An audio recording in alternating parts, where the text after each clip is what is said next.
Here we have the Tisas 1911 A1 pistol. Comes in a rather nice carrying case, plastic. It has real hinges instead of the ones that will just break in half after a few uses. Nice hinged handle. It's not exactly a Pelican case, but it's not bad. Inside, let's see what we have here. We have additional parts and accessories available at Tisas USA. Grip panels, magazines, recoil assemblies, 10% off first order. I have been to their website already. They do have a lot of parts and accessories, and they are all priced very, very reasonably. I'm pretty impressed. In fact, I think I'm going to order a set of walnut grips for it. They're $24.95, which certainly beats Ultimate type prices. And what else do we have? We have a piece of paper here. Shows how to use the trigger lock. And it's got one of these little goofy, almost useless trigger locks. Alright, whatever. And a barrel bushing wrench and a disassembly depressor doohickey combination tool. Cleaning brush and a cleaning doohickey. Most foreign-made pistols seem to like to include this kind of stuff. It never gets used because I already have better things on hand, but it's kind of nice that they include it. Underneath here, it looks like there's a manual. Yes, Tisas User's Manual. Let's see here. For all the various 1911s, what happened here? Why is that? That wasn't cut right. Okay. All right. Printing is a little bit wonky. I don't know if you can see this or not, but it's not quite square with the page cut. Seems to be a pretty nicely made manual, though. It's a lot better than quite a few that I've seen. I'll have to go through that. I always read manuals. And then we have the pistol itself. Get that out of there. And it has a chamber flag in it. Yeah, I like that. That's neat. Magazine. Okay, this comes with 2 magazines. Now, the guy at the gun store and I both thought that these looked a lot like Metgars. We decided that they weren't because they didn't say made in Italy on them. And the follower, he said, looked like a follower from Armscore. And I'm not familiar with Armscore's magazines or followers, so I have to take his word for it. But they are very nice magazines. I actually already had on hand 4 other generic 1911 magazines that are perfectly fine. They're not as nice as the ones supplied with the pistol. Forged 1911 45 ACP. Forged frame and slide, Series 70 internals. Uses standard 1911 magazines, hardened before machining. And if you look at this pistol closely, it is mostly a 1911 A1, but it has a flat mainspring housing instead of the arched ones, and the mainspring housing is serrated.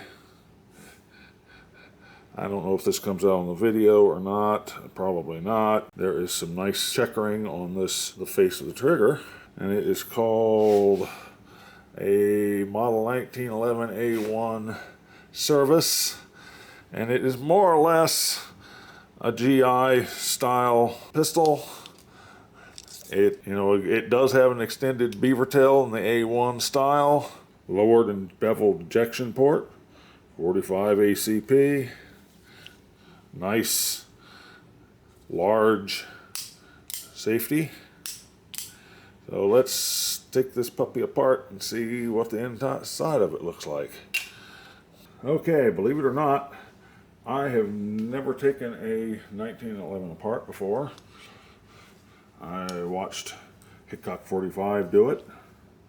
So let's see if I can do this without looking too stupid while I'm doing it. I think I need to use that little wrench that came with it. Let's see here. There we go. We don't want that thing to come flying out of there at warp speed. There we go. So far, so good. Okay, helps to take it off safe before we do that. And we go to get that in the right orientation. And yep, that pushes right out. And you can slide it off. There's the guide rod.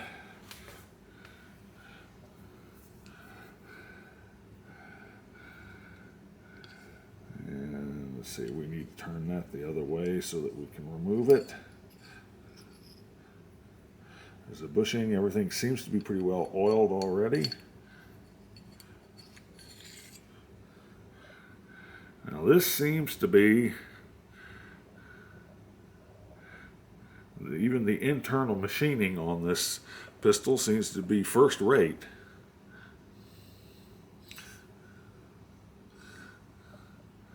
I can't say as I could complain about that at all. And if you contrast that to the internal machining on this CZ75, I won't bother opening it up, but I can tell you that the inside of slide machining on this isn't nearly as nice, and yet this is a pistol that everyone respects, and this is my baby. I love this pistol. Oh, it seems to be nicely made. Series 70 internals, like they say. We'll be taking this to the range shortly. All right, now let's see if I can reassemble it without looking like an idiot.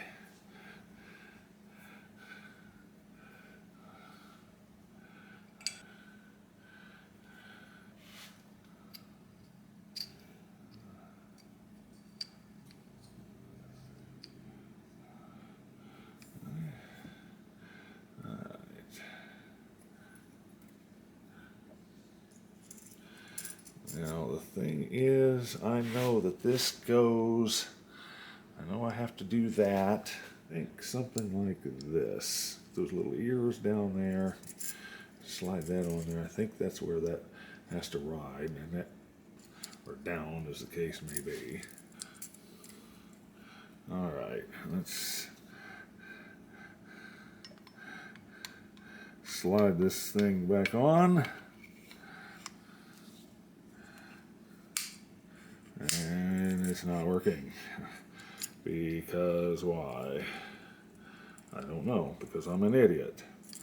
There we go. Okay. I get that where it lines up with that. Okay, we'll put that in there. And I'll slide this back. And we need to make sure that we don't make an idiot mark on this pistol.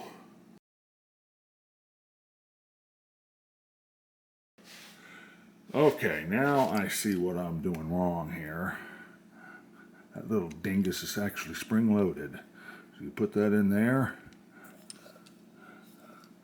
and then you're good to go. And you can put the spring back together. Let's see here. All right.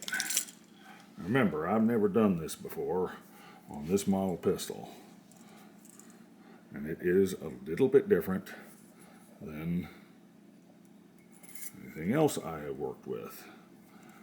So there we go. Come on. Let's not do anything stupid.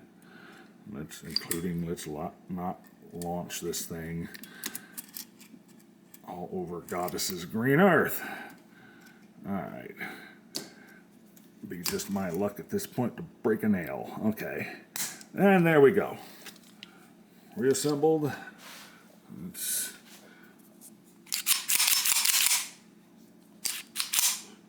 Okay.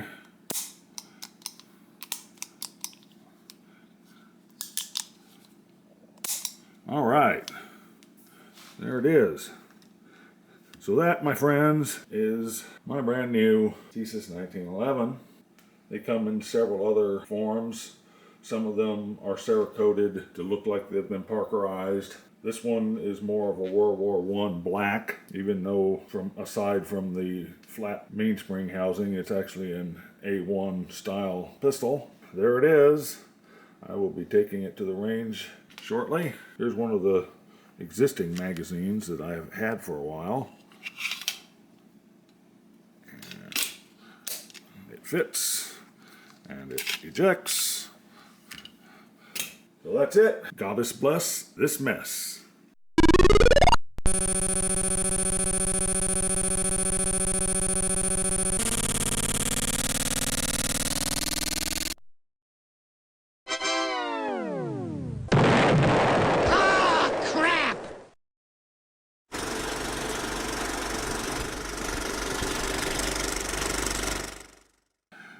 Idiots' marks are for idiots.